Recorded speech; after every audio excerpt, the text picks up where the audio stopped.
contractual arrangements between Strategic Mobilization Ghana Limited and the Ghana Revenue Authority for the stated objective of the enhancement of revenue assurance in the downstream petroleum sector, upstream petroleum production, and minerals and metals resources value chain. 2.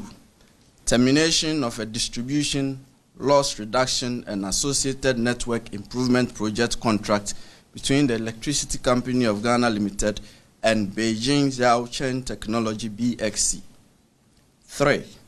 Procurement of contractors and materials and activities and payments in respect of the National Cathedral project. 4. Activities and payments in respect of a contract awarded by the Ministry of Health, initially commenced by the Ministry for Special Development Initiatives, to Service Ghana Auto Group Limited for purchases and after-sales service and maintenance of 307 Mercedes-Benz Sprinter 305 CDI ambulances for the National Ambulance Service. And 5. Payments out of and utilization of the tax refund account of Ghana Revenue Authority. Ladies and gentlemen of the media, the fugitive's name is Kenneth Ofori-Atta. Mr. Ofori-Atta is 66 years old. He was the Minister of Finance of the Republic between 2017 and 2024. Mr. Ofori-Atta left the jurisdiction on or around 2 January 2025. On 24 January 2025, the OSP communicated to Mr. Ofori-Atta that the OSP considered him a suspect in respect of 4 of the cases described above. Mr. Ofori-Atta was directed to attend in person the OSP on Monday, 10 February 2025 at 10 GMT for interview. By communication dated 31 January 2025, Mr. Ofori-Atta instructed his lawyers to inform the OSP that he was out of the jurisdiction indefinitely on medical grounds, and that the firm will notify the OSP of his arrival in the country in aid of rescheduling his personal attendance at the OSP. Further, the firm offered its willingness to provide the OSP with any information the OSP may require to aid in the investigation until his arrival in the country.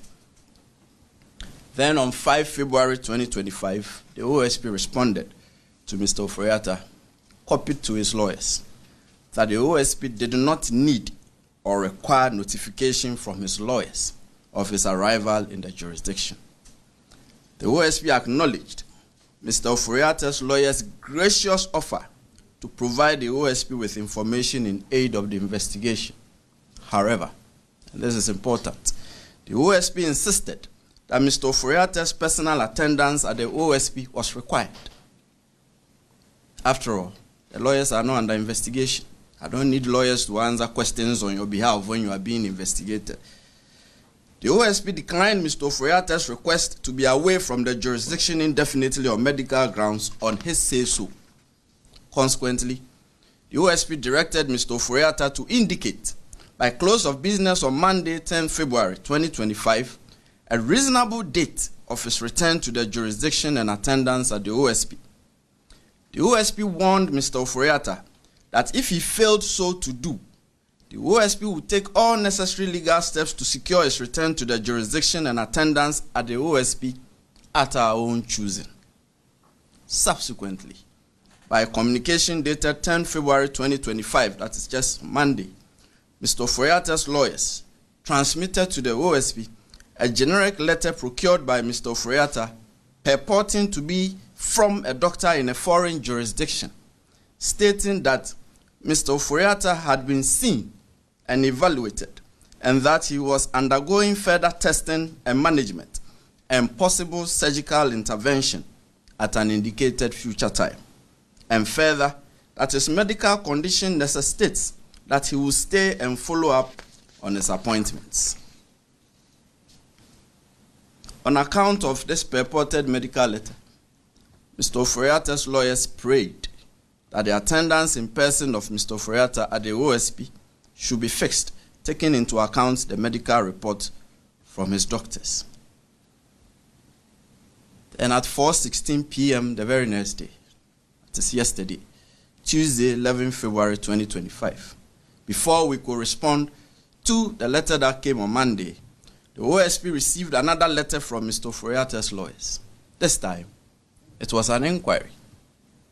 Mr. Ofori-Atta's lawyers wanted to know, and they stated that they were informed by the household of Mr. Ofori-Atta that in the morning of Tuesday, 11 February 2025, that is yesterday, 12 men, comprising 1 police officer, 4 military men, and 7 other men in plain clothing, visited Mr. Ofori-Atta's house, and that by threat of force, they were able to enter Mr. Ofori-Atta's house, and they undertook an exercise purporting to be a search of every room, office, gym, and other spaces in the house. Mr. Ofori-Atta's lawyers then inquired if the OSP could confirm that the actions of the 12 men were the instance of the OSP, so as to enable them to decide if a complaint to the police would be unnecessary. Mr. Ofori-Atta's lawyers then prayed for a prompt response from the OSP to prevent imposter action. We are now responding promptly, and we have chosen the course of answering Mr. Ofori-Atta's inquiry publicly at this briefing, considering the circumstances surrounding the purported raid at Mr. Ofori-Atta's house, media reportage of the purported raid, and in light of the reckoning that some media houses have stated emphatically that the OSP was behind the purported raid, and in light of the reckoning that the purported raid is being made to appear as if it was some untoward action by the OSP stemming from some contrived vendetta held by the OSP against Mr. Ofori-Atta. So, here we go. And this is our response to Mr. Ofori-Atta directly, but through you, the media. Mr. Ofori-Atta, the OSP did not raid your house on Tuesday, 11 February 2025, or on any other day. Mr. Ofori-Atta, the OSP did not cause any persons, however uniformed or bedecked, to raid your house on Tuesday, 11 February 2025, or on any other day. Mr. Ofori-Atta, that could not have been the OSP, and that is not our style. If the OSP enters your premises, you will not be in doubt as to whether it was the OSP that had come there, and your lawyers will not have cause to do an inquiry ascertaining whether it was the OSP. We have our unique methods of conducting searches, and we have uniquely designed insignia identifying ourselves, and not just by a statement that we are from the OSP. This is one such main insignia. A person cannot just show up and say they are from the OSP. It's cheap. Anyone can say that. But when the OSP enters your premises, you will definitely know by our insignia, our methods, and the way we identify ourselves that this is the OSP. Our intelligence points us to state that the purported raid on Mr. Ofori-Atta's residence was staged, or at best, an imposter action in an attempt to court disfavor for the OSP and to derail the investigation. You know us very well.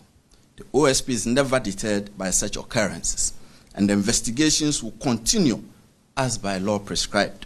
These occurrences and the OSP's intelligence, which will not be revealed at this time for fear of compromising the investigation, are very instructive as not to put premium on Mr. Ofori-Atta's alleged imminent peril should he travel back to the jurisdiction.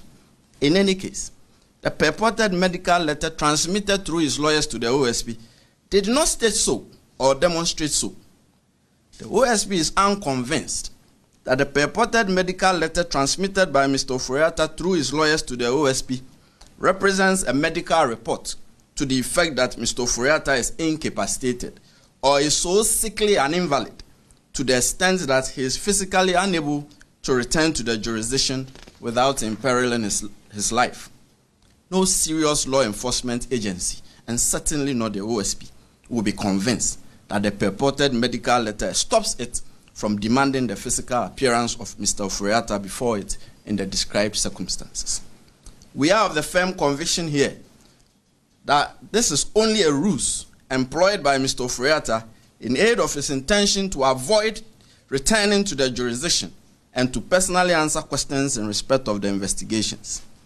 We are convinced that the real intention of Mr. Ofori-Atta is what was communicated to the OSP in the very first letter transmitted by his lawyers on 31 January 2025. That is, he has left the jurisdiction indefinitely.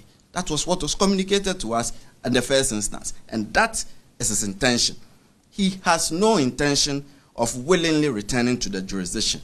That much is clear to us. Consequently, ladies and gentlemen of the media, the OSP declares Kenneth Nanaya Ofori-Atta a wanted person. He is a fugitive from justice. The OSP will take all necessary legal steps to secure his return to the jurisdiction and attendance at the OSP. And this is to Mr. Ofori-Atta. You have two choices.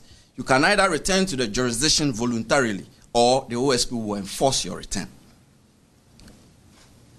Another case update. The OSP has also commenced investigation into suspected corruption and corruption-related offenses in respect of the operations of the Minerals Income Investment Fund, MIF, especially regarding payments made in respect of Ejapa Royalties Limited, Small-Scale Mining Incubation Program, Quarry Value Addition Program, Asante Gold Corporation, Electrochem Ghana Limited, the Lithium Asset, that is Projected Lithium Focused Exploration and Development Corporation, Gold Asset 2, that is Enchi Gold Project, and all other investments by MIF, and funds expended on the chairman of the board of directors, the operational funds of MIF, purchase of parcel of land for intended office building, and all contracts and agreements entered into by MIF, and all publications, especially international publications by MIF. We are withholding the names of those under investigation for now, but it targets 2 former officials and 2 serving officials of the fund. Third, the OSP has also commenced investigation into suspected corruption and corruption-related offenses in respect of an alleged embezzlement of 1.3 billion cedis from the Unified Petroleum Pricing Fund, UPPF, at the National Petroleum Authority, NPA. The investigation primarily targets the following persons: the coordinator of the UPPF, Mr. Jacob Amwa, NPA staff Frida Tando, NPA staff Wendy Ashon Newman, and the former chief executive of NPA, Mustafa Abdul Hamid. And lastly, it will be recalled that in the last quarter of 2023, the OSP and the Controller and Accountant General's Department jointly commenced corruption risk assessment and investigation into suspected corruption and corruption-related offenses in respect of government payroll administration. It is also recalled that the assessment and investigation are especially aimed at isolating and removing the names of non-existent, ineligible, and undeserving persons from government payroll, recovering wrongful payments and unearned salaries, prosecuting persons suspected to be culpable for any offenses, and the institution and implementation of internal controls in respect of payroll processing and payment of salaries.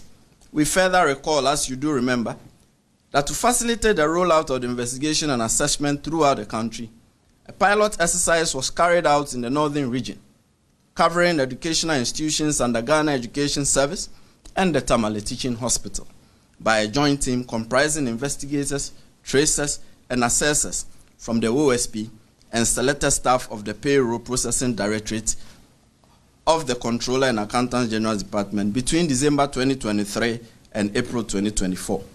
Ladies and gentlemen of the media, I'm glad to announce to you that after thorough investigation, the OSP is now ready to commence the prosecution of persons suspected to have engaged in such conduct. So earlier today, I directed the Director of Prosecutions at the OSP to file criminal charges at the High Court in Tamale against the following 6 persons. 1. Yakubu Tahidu, a former teacher at Balogu MA Junior High School, Yendi, in the northern region. 2. Abdullahi Abubakari Sadiq, an integrated personnel payroll database coordinator of the Ghana Education Service in Yendi, northern region. 3. Sami Suk, a schools improvement support officer for the Yendi North Circuit, northern region. Mohammed Yusuf J., one-time headmaster of the Balogu MA Junior High School, Yendi, northern region. Stafford Kolete Azude Barris, an Assistant Chief Accounts Technician at the Controller and Accountant General's Department, Accra, the Greater Accra region, and Osman Isahaku, a one-time headmaster of Balogu MA Junior High School, Yendi, Northern Region.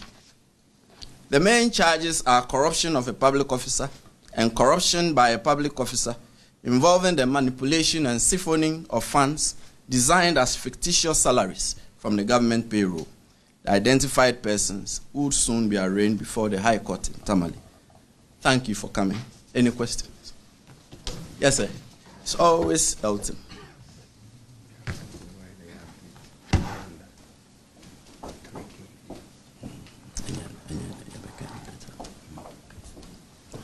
Yes, sir. Sorry. Thank you very much, sir.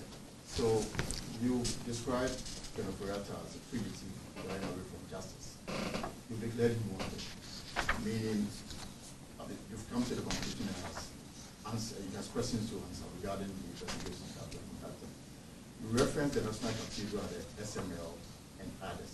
Are you able to provide us some details as to his exact role in these matters that you've come to the conclusion that there's questions to answer? And secondly, declaring him wanted. The claim here is that he is on an indefinite medical leave. And I'm wondering, I mean, is there no room to allow him access to speak rather than take this route to declare him wanted? Let me answer. Elton, we'll carry the media along when we are ready to disclose the nature of his involvement in these investigations. When we started, it was 4, but by last week, it had become 5. So we're still opening it up. The more we go into it, the more we see things. So when we are ready to state, you know, we either come here to address you or we put it by way of publication on our website or directly to the media. Yes, indefinite medical review. We are not without the milk of human kindness to appreciate and reckon a person's medical condition. But when you conduct yourself in a certain way to suggest that all you are doing is just a ruse and that you have no intention of returning to the jurisdiction, that is a conclusion we have come to. You see, as I said, the first communication to us was clear, that he was away indefinitely from the jurisdiction on medical grounds. Then we pushed further. You cannot tell us that you've gone out of the jurisdiction on medical grounds on your say-so. If you're a serious law enforcement agency, would you just take a person's declaration that, oh, I am so much an invalid that I'm unable to come? You would demand, Elton, you would demand to know more, right? And that is exactly what we did. So we pushed. The response that came was unconvincing. That he may, at some future time, undergo possible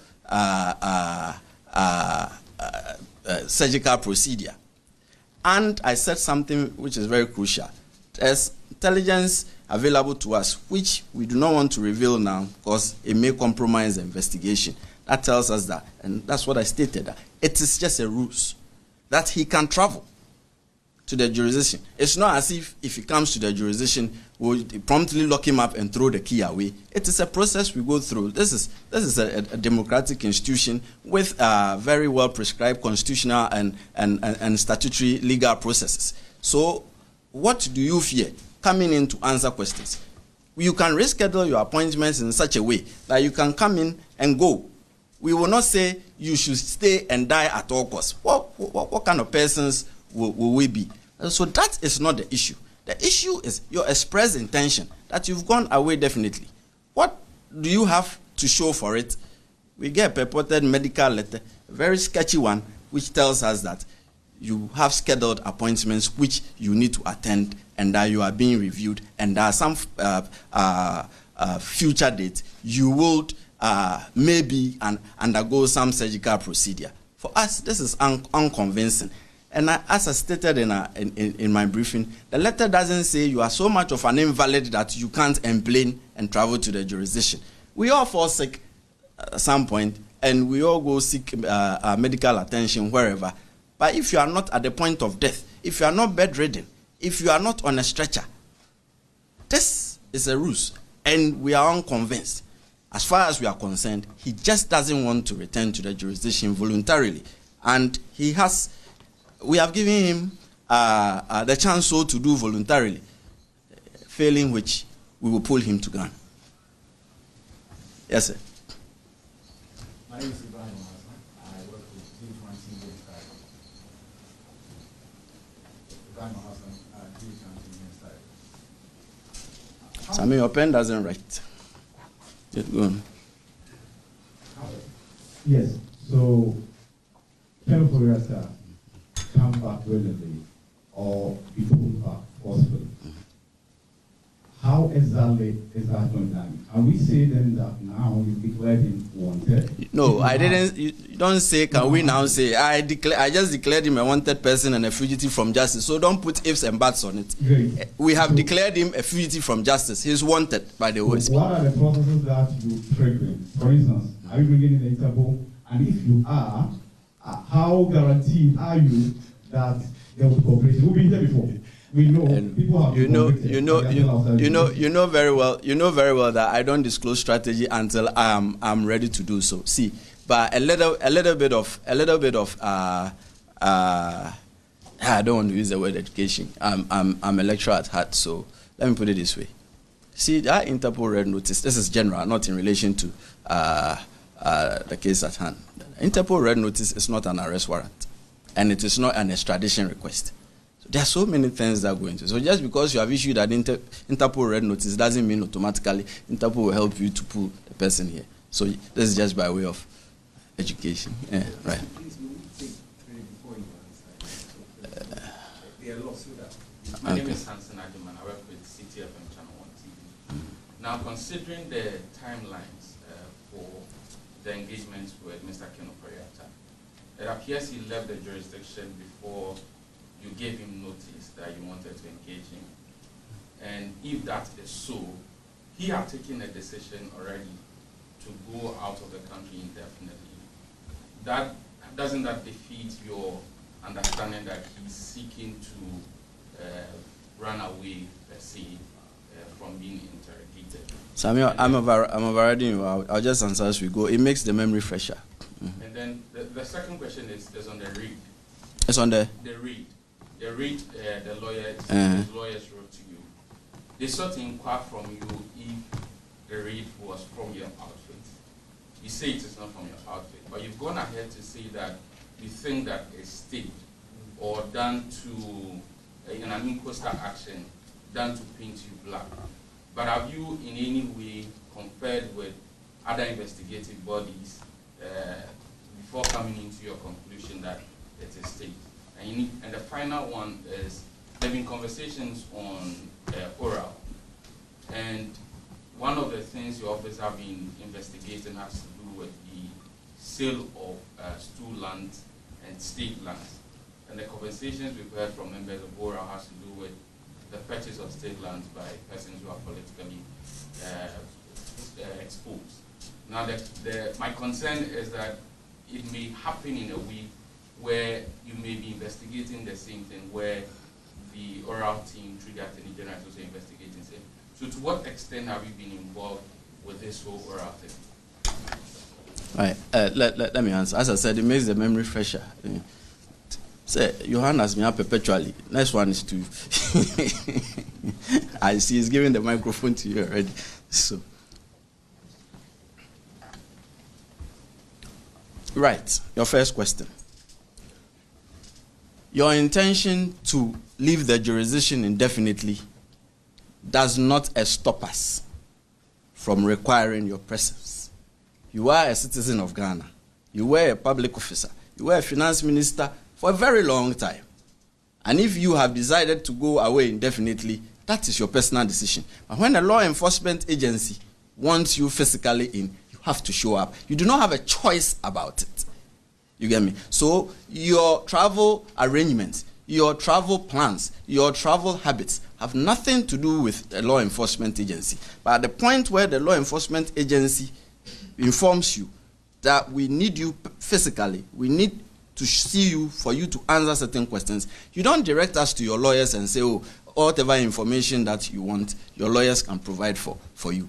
We are not investigating your lawyers. Your lawyers can't, and your lawyers were not the finance ministers. You were the finance minister. And it is your role as finance minister and the things that came about in respect of this investigation in your duty as finance minister. That is why we want to see you. Throwing us to your lawyers doesn't answer it. So if you have formed an intention to leave the jurisdiction before we contacted you, well, breaking news, a law enforcement agency wants you. Do you have a choice about it? You don't. Why is it that if the FBI declares someone wanted, we all go agog and it suits our purposes, for instance, in the US? Or is it because we watch so many movies and we've come to accept it? But when the OSP declares someone wanted, then it becomes something that perhaps we should push against. As I said, we sitting here have done all our checks and everything shows to us that the man just doesn't want to show up. And that was communicated in the first letter. It was clear in there that he's gone indefinitely. It was when we pushed that you cannot just tell us that. Before things started cascading, then we started seeing the real intention. But your first intention of telling us that you are away indefinitely was what you intended to stick to. The raid.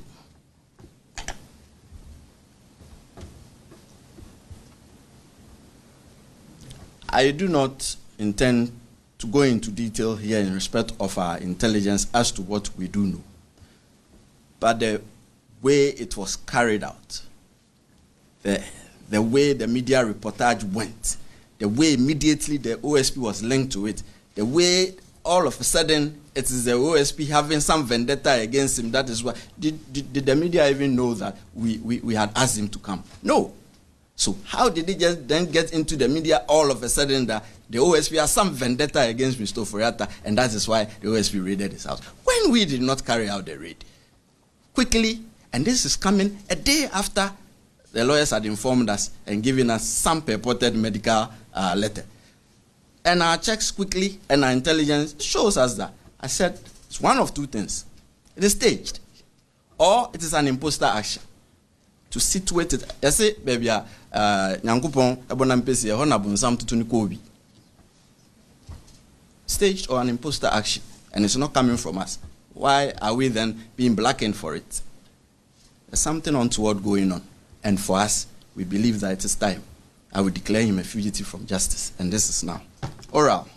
Yes, we started our investigation of at the Lands Commission, the sale of stool lands, state lands, and vested assets a while back. It is huge because we gave ourselves a timeline of the commencement of the investigation would be from 7 January 1993 to date. So it is a huge endeavor. Indeed, if we say we're going to go as we want to go, it might even take 5-6 years to come to a full conclusion of the nature of the things and what actually has gone on. You ask whether we were involved in the oral preparation. The Attorney General himself wasn't involved, but the report has been handed over to him. So I strongly do believe that the Attorney General and the OSP will go into some of the processes and some of the cases so as we won't do an overlap of the cases that we are investigating, for sure. And the Attorney General, well, if you know the relationship well, he was my lecturer at Legon. And then we formed a firm together some time ago. And then when he became a Deputy Attorney General some time back, I departed to form my own firm with another person. So there is that rapport, and we communicate a lot. So we will confer on that. Thank you. Yes, sir. Okay, my name is Thomas Dapo. I write for the News Center newspaper. The News? News Center. Right. Newspaper. My in your first statement about the raid in the house, you were categorical that intelligence available to you indicate that it was staged. You didn't say it was suspicion. You said intelligence. Sorry, I didn't say it was what? You didn't say suspect. I didn't say it, no. You said intelligence. Yes, and in my response to him, I didn't say it was suspected. I insisted. I said it was, no, I said it was staged, or at best, an imposter action. So, those are my words. Yeah, so I just want to right. on the intelligence. So, I'm a journalist. You want me to reveal it to you? No, I don't want to. Okay. I'm a journalist. If you tell me the intelligence available to you shows that you know that this thing on record, then I assume that you know those behind it, those who planned it and those who executed it. Is that the understanding? That you still want me to reveal my intelligence to you? No, I'm not going to mention it. Right. I used to say intelligence available to you. Right. Categorically indicates that the thing was staged. That was what you said first. So I'm saying that if I'm a journalist and you tell me that, then the assumption is that it means you know those who planned it. We have a fair idea. You have information. We have a fair idea, yes. And I situate, when he asked me, I situated it in a certain context. No, I said, this person's question. I'm saying the first statement. No, calm down, calm down. Say, let's have a conversation. Yeah. Let's not talk over each other. I'm saying, because your question relates to what he asked, and that is why I'm linking it to it. I said, in the context in which I situated it, it became very clear to us. The way the OSP was linked to it, the OSP was attached to it in a very negative sense, when the media did not even know that we were after Mr. Ken Ofori-Atta. Did any one of you here know that we were after Mr. Ken Ofori-Atta? You didn't know. How did it then turn out yesterday? No, we knew because there was a newspaper publication. The newspaper public. Calm down. You didn't know. The newspaper public. Wait, hold on. Please. You ask a question, I'm answering. Hold on. I'm saying you didn't know. That. Calm down. I said, let's have a conversation. Yes. If you talk over me, I won't answer you again. Listen, I'm saying you didn't know. What you knew was our half-yearly report, which we put in the Daily Graphic and on our website, that we were investigating Mr. Ofori-Atta for National Cathedral Project. That is all that you know. What you don't know is all that I've enumerated. And what you don't know is the exchange of correspondence between the lawyers of Mr. Ofori-Atta and us. And what you don't know is the purported medical letter that was transmitted to us by Mr. Ofori-Atta's lawyers. And what you don't know is our insistence and warning Mr. Ofori-Atta that if you don't show up on a certain day, we will come after you.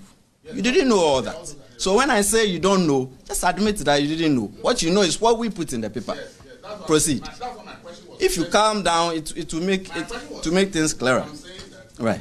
Your first statement before this question, you asked my question as though it's related to this man. I'm saying no.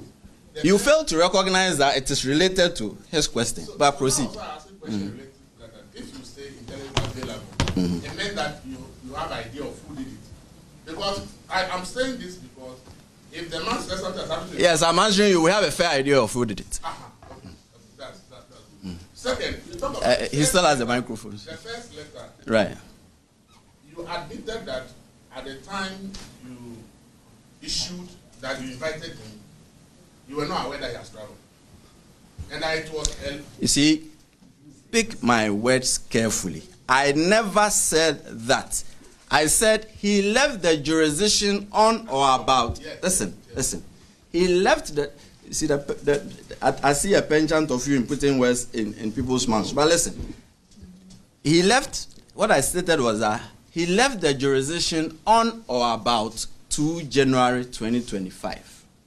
That's what I stated. I didn't say that we didn't know. But the fact that you are out of the jurisdiction doesn't prevent us from communicating with you, is it? Especially in this modern era of all gadgetry. So we knew that he was out of the jurisdiction. Okay. But we know where he lives. Okay. That there are people there. Okay. Yeah. I just want to go on the first letter. When you sent the letter, his lawyers responded that he's out of the jurisdiction and that for the communication to them is that he's out of the jurisdiction indefinitely. On medical grounds. My question is, if I leave the country, you are aware that I've left the country, and then later you invite me, and my lawyers write to you that, oh, I'm out of the country indefinitely on medical grounds, I don't think that that first letter will be basis to say I'm trying to run away from justice. It will be once again, if the first letter was the reason why we just organized a briefing, we would have done it a long time ago. But we didn't just base our actions on the first letter. We waited and we pushed. We asked for more. So if you say the first letter could not have been the basis, that wasn't the basis. But as I'm saying, subsequent events then informed us, instructed us that, oh, the first intention you communicated to us in your first letter is really what you want to do. And that the things you are bringing now, rules, afterthought.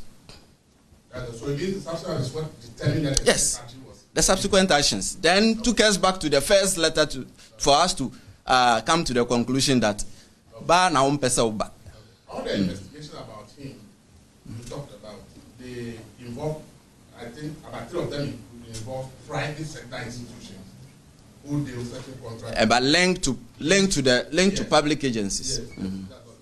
So my question is, you yourself have just told us that with technology, it's easy to get people wherever they are in the world.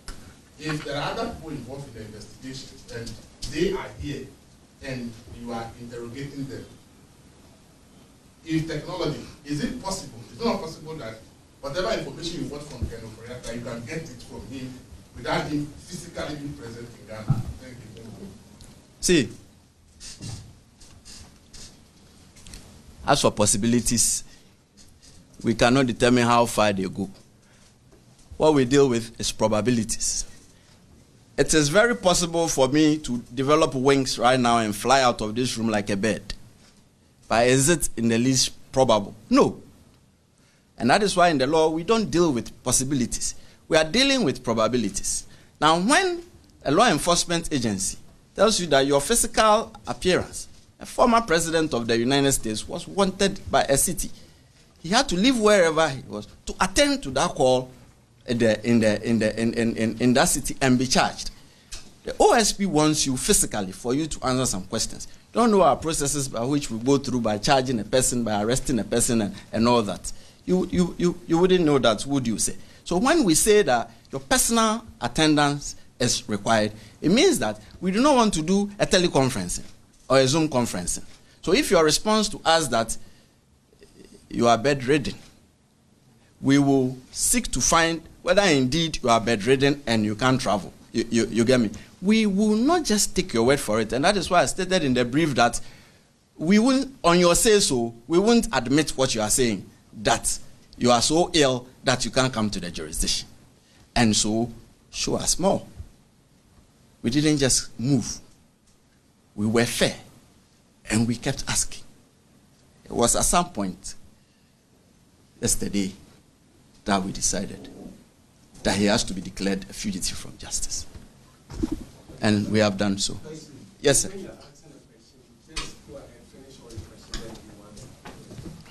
Well, he made it a debate. That's why it became like that. And you can come is my name. Right. I write for the informer. For the? Informer. Right. At what time will you apply your second option to secure Mr. Ken Ofori-Atta? Someone was saying, leave it to us. Like I told the other gentleman, we don't like disclosing strategy like that. Sometimes it compromises investigation. And who are the lawyers for his lawyers. I can come. Let's leave the lawyers out. You see, they are my colleagues at the bar. They are not under investigation. They are not the people the OSP want. You get me? They are doing their job as lawyers. And, you know, in law, every lawyer will tell you, it is what your client tells you. That is what you transmit. So all that they are doing, they are transmitting the information their client gave to them. So, pardon me, let's leave the lawyers and the identity out of it. Is that another hand? You spoke about vendetta. You have an issue with... Sorry? You have a personal issue with Ken Ofori-Atta. God forbid. I don't have any issues with anybody. I don't hold grudges. You know, it also came up when we invited Professor Frimpong Boateng here. Same thing. The story was that I was doing someone bidding, fighting someone's battle for him, people who have issues against Professor Frimpong, and that's why we brought him here. Look at the litany of cases I mentioned, and there are more, which we will go into. Personal issues with anyone. I did not assume this office or swear an oath to defend the Constitution and the laws of this country to go on a personal vendetta or personal chases because I don't like you or you've crossed my path or anything. Otherwise, I'm sure there will be more than 1,000 people reporting to the OSP every day. Every day, someone crosses you. But that is not the reason why I'm the special prosecutor, and I'm never going to do that. Personal vendetta, God forbid. Right, yes. Sorry, I didn't get any. Right. At what points that the cases you're looking at in relation to Ken Ofori-Atta expand to 4? You've mentioned that it possibly could rise to 5 because no. It's when we started. Sorry, when we started, it was 4, but by last week it had expanded to 5. Was there a petition? No. From someone? No. What is informing the expansion of these cases against? Our investigation. As we investigate the address, it branches out. The arteries lead to one another, and then it took us to the GRA tax refund account. Right. So, and as I was saying, Mawina, right? From there, it may branch to other places. We do not know, but we do not close it up. You get it? So far as the investigation is leading you somewhere, you look at it. So the letter that went to him, asking him to report, had 4, not 5. If someone says for fishing, will the person be right? For what? Fishing, because you say you started with 4, it's leading into others, and it could lead into a lot more. You see, the day of planning is always different from the day of battle. You know that. You plan that today you are going to do this, and then you get to the battlefield that your opponent has some other strategy which you have to rework yourself, especially in football. Saying you start one investigation and then it leads to the other. Let me give you a good example. We started the La Bianca investigation. Where did it lead us to? Auctions. Meanwhile, that wasn't why we started that case. It was in respect of a customs advance ruling. 2 customs advance ruling just for one company, just 2 for one company. Then, as we were delving in and going into it, realized that no, it was showing some other form of conduct in respect of the Customs Division of the Ghana Revenue Authority. And that is how we ended up at auction sales of vehicles and other goods. And we know what the outcome of that was. So, for a good investigator, director of investigation here will tell you, always keep an open mind. If you keep a closed mind that this is only what you are doing, you may miss other things because things relate to each other. They are always not in a vacuum like that. Right. A payment, let's say, to one entity may be coming from a certain source. So when you trace that source, you may realize that there are so many things going on, the source where that payment came from, that will lead you to other cases. Why are there so many payments going from that particular source? That is not even what you started to investigate, but then you go and see it. That's the beauty of the game. Yes. Yes, sir. Oh, sorry. You don't have the microphone and you he has the floor. Right. Sorry? Reuters. Are you able to tell how you started? Was it through a petition, a whistleblower, or what? And then 2, based on the status of how we started what? Right. Somebody take you off, were you petitioning, which of the cases kind of did you start with? And then based on the status, are you able to put a value to it out of the 4 or the 5 at the moment? Are you able to say you are going after him because of this amount of money reportedly, involved or anything? If you would recall, one of the cases has been, say from Reuters, if you recall, one of the cases has been on a half-yearly report for a while now. Remember, the one on ECG. It's been there for a while now. We started, when did we start that? 3 years ago? 2022. So we started the ECG investigation in 2022.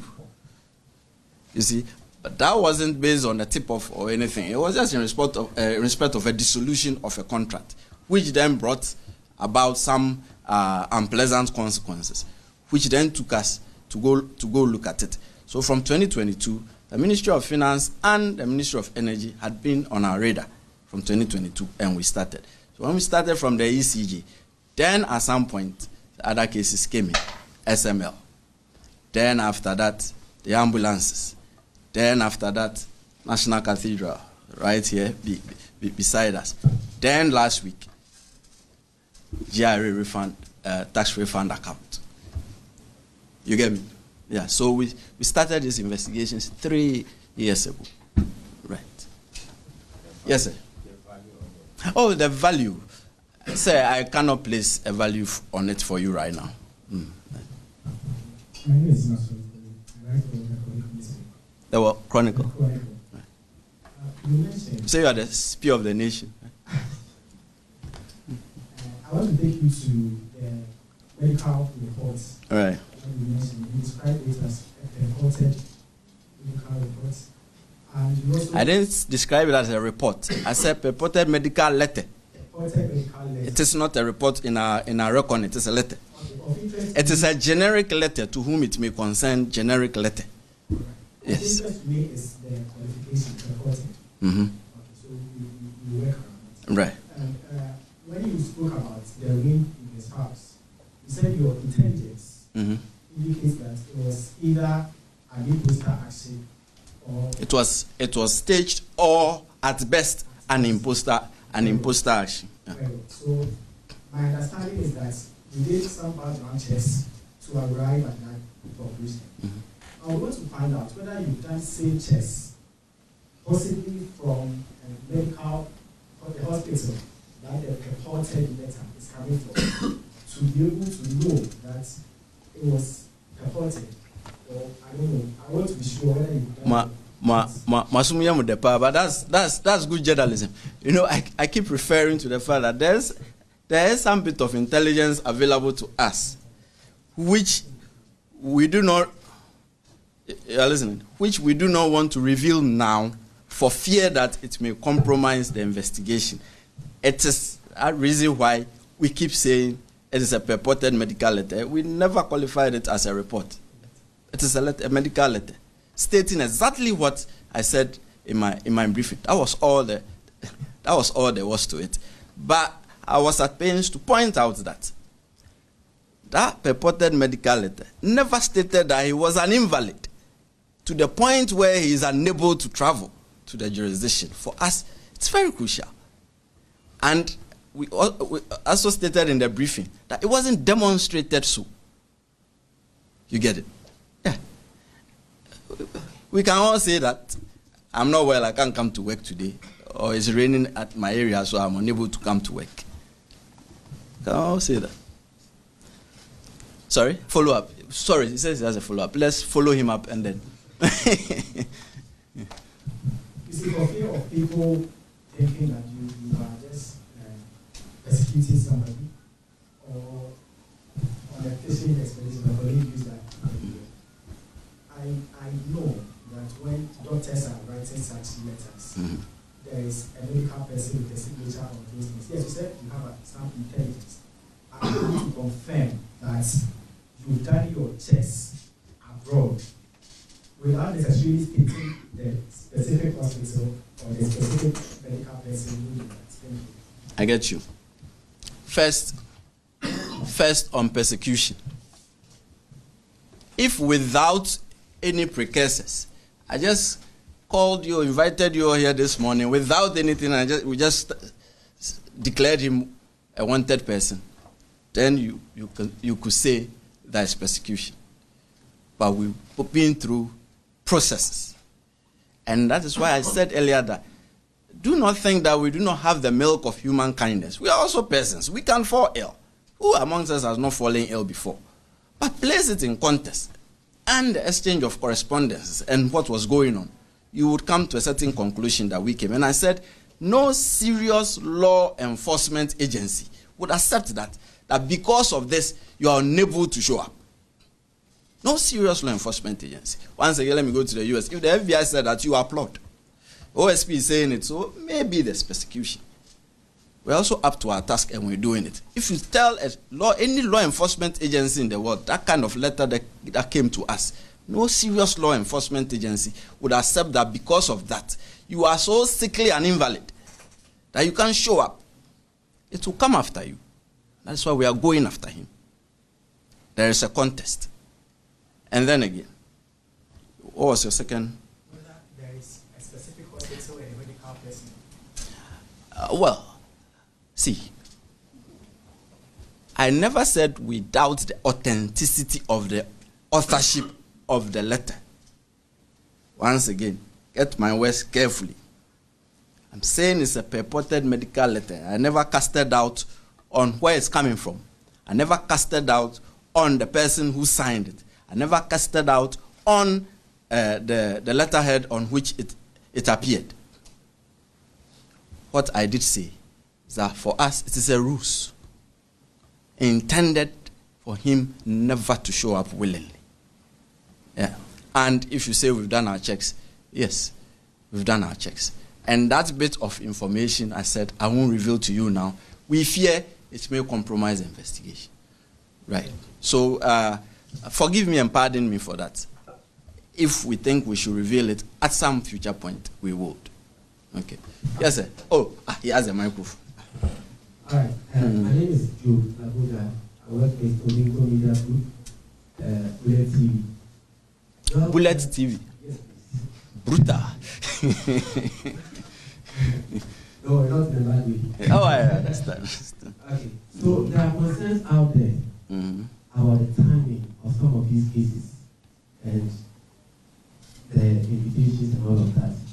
We know some of these issues have been with you when Ken Ofori-Atta was the finance minister. When did you realize that he was needed for this investigation?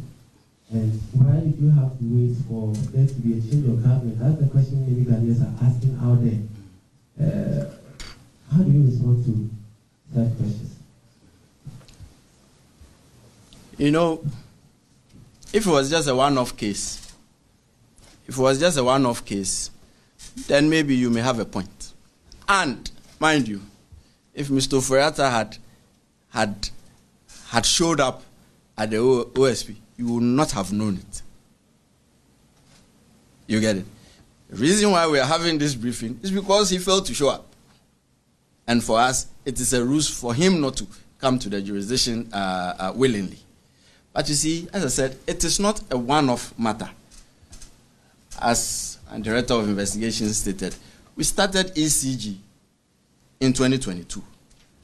It's an ongoing process. These cases, you hasten with patience. Otherwise, you will miss a lot. Mind you, it's a criminal investigation. Mind you, the outcome of a criminal process is that someone may lose their liberty. You have to be painstaking. And I keep telling my directors, if you bring a case to me and it is 70-30, I won't move. If it is 50-50, don't even bring it to me. I only start listening to you when it is 90-10. That is 90, that there is the real likelihood and probability that some criminality has ensued. But from there, we then go into SML. The SML investigation, we had to pause it, waiting for KPMG. Remember, there was a presidential directive to KPMG. We paused it for several months, waiting for it, because, you know, you do not want to do overlapping and spending very limited resources when you do not have to. So when the KPMG report was birthed, then we went back to it, looking at it again. Then all of a sudden, the ambulance matter came up. It wasn't until late November 2024 that SHRAJ issued its report on the National Cathedral project. Was it 28th November?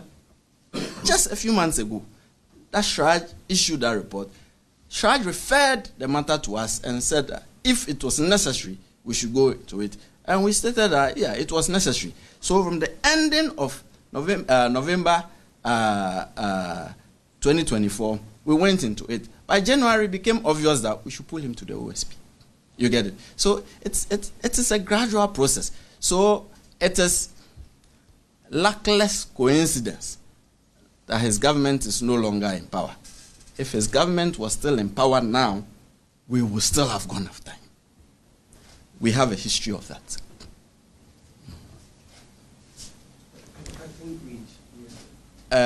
No, you asked yours, right? He hasn't had. Sorry? You haven't? Oh, why? Mr. Adakun, you don't like him? Okay, he Kentema will have the last word. Emmanuel. Oh, right. My question has to do with the aftermath of the investigation. There has been concern that you do all these investigations, but you are really yet to secure any court conviction.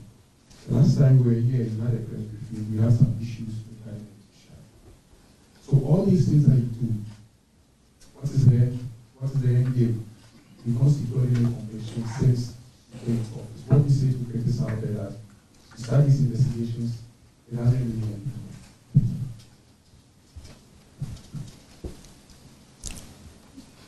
Hey, we'll try and pitch as well. Good concern.